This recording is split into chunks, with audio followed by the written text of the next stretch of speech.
up next, it's a heavyweight collision between Mark Coleman and Stefan Struve.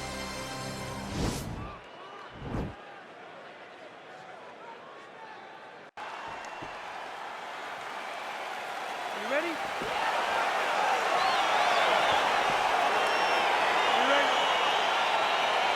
All right, here we go with round one. You are paid to tell us what you think is going to happen as an analyst. We have a striker, we have a grappler. Doesn't always play out that way. What are you expecting to see this week? I'm expecting the grappler to try and go and make contact with his opponent. Right. If he can make contact, he can drag this fight to the mat. I expect the striker to try and maintain range with his jab, with his kicks, to make this a stand-up affair. Oh, nice knee. Big knee.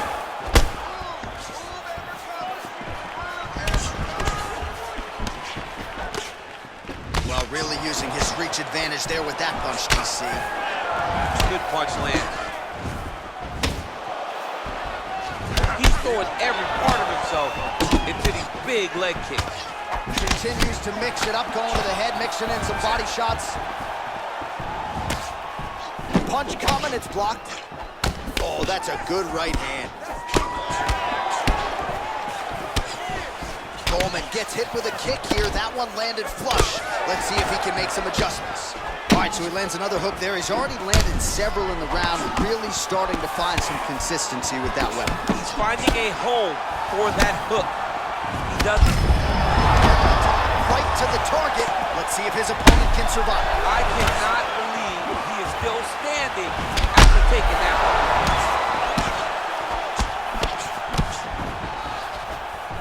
Oh, nice check on the leg kick offering there. Look at him whip his hip into that kick. And both guys really throwing with authority. Powerful leg kick lands. Mixes it up nicely in terms of staying heavy and also staying active. Oh, big punch land. Well, a lot of people think he might have the best jab in this division, certainly using it effectively here. I mean, one of the best jabs in the world across all combat sports. The way that it just comes out, it's beautiful. The backside hand is always at the chin. The elbows tucked to the ribs. The jab goes out. The jab comes right back to his face. It's picture-perfect technique, almost like a Thai book class or something like that.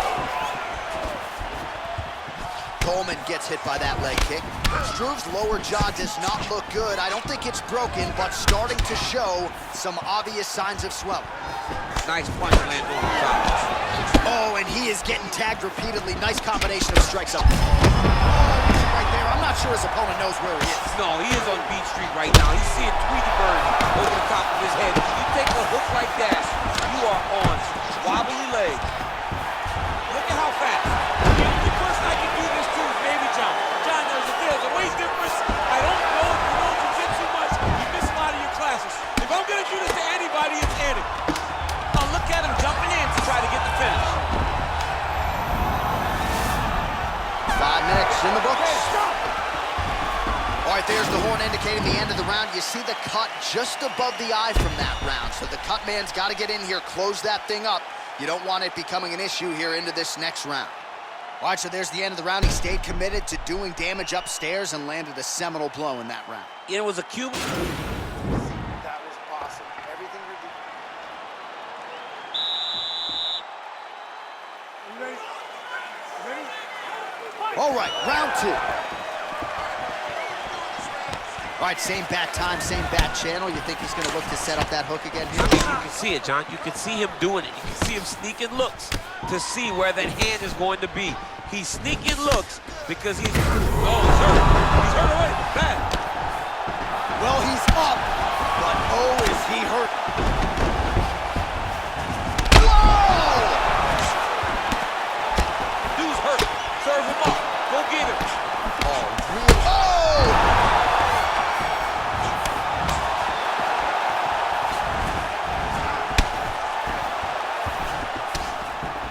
Some nice back and forth action here. Good series of strikes by him there. Great job of mixing it up, staying active, keeping busy, doing great work.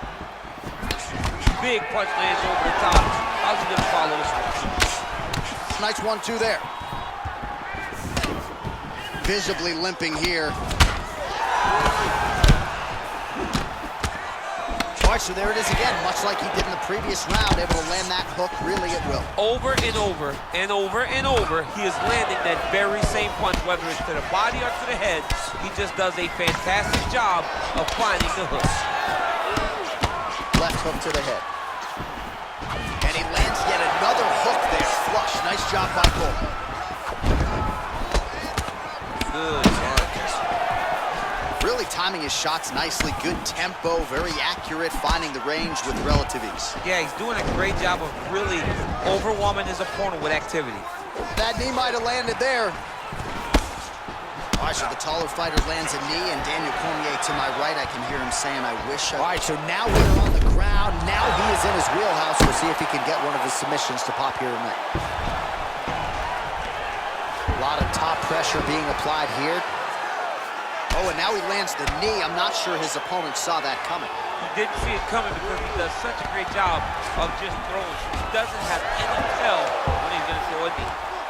Oh, reversal here, DC. What a way it is. Now he'll try to start attacking a rear naked choke from the top position. He is doing a really good job of relaxing, not panicking because he's getting choked. Yeah, notice he just took the body triangle, readjusted the lock, and now it looks like he's got it. The sheer will is really remarkable to watch. All right, right into side control here, DC. Biggest difference between half guard and side control? Well, side control to me feels like a little bit less control because now my legs aren't really doing anything anymore. Now I'm controlling you with my upper body. So I've got to be very, very aware. It's still advantageous, but it just seems a little more free-flowing than having something like a half guard. Listen, you can do this now. I want you to go down and put your combination straight down the middle. I need more of that. I want you.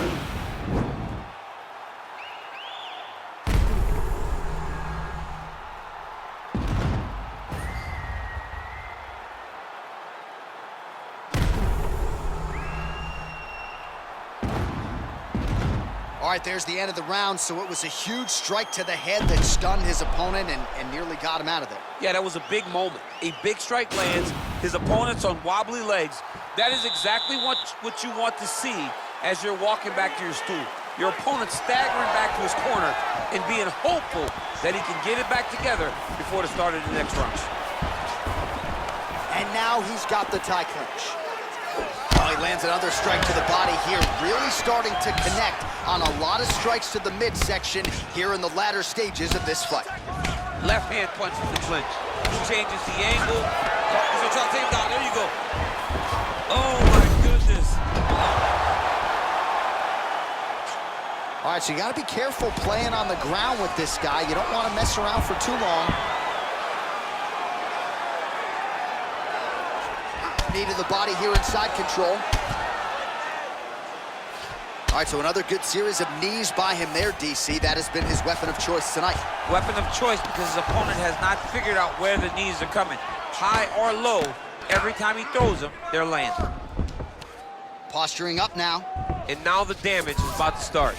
All right, well, both fighters pretty comfortable on the ground, DC, but you got to be very careful hanging out here for too long if you're his opponent. Oh, and now an elbow up top by Coleman. He's putting him in exactly the positions he needs to be in right now. He's able to relax here, and he understands, being a veteran of so many fights, that as long as he's on top, he's winning. He feels like he's winning here. Well, you know, I don't like the gi very much, but I have an appreciation and a healthy one for these type of transitions. You can tell he's been in a gi at some point in his life with the way that he moves so freely. I'm skipping jiu-jitsu next week, too. All right, so he postures up here and now figures to rain down some ground strikes. Yeah, the ground and pound will be aplenty from this position. Struve getting absolutely starched by these elbows on the ground. All right, half guard now. Not a fighter you want in half guard against you. For the bottom fighter, what does he need to do? He needs to secure his underhook. He's got to be fighting for underhook. One of the most key things you can do as a bottom fighter stuck in half guard is try to frame. You frame and push her up. He's going to start looking to try to attack a rear naked choke, and that's exactly what he's doing. He is doing a really good job of relaxing. not panicking because he's getting choked. Getting tighter.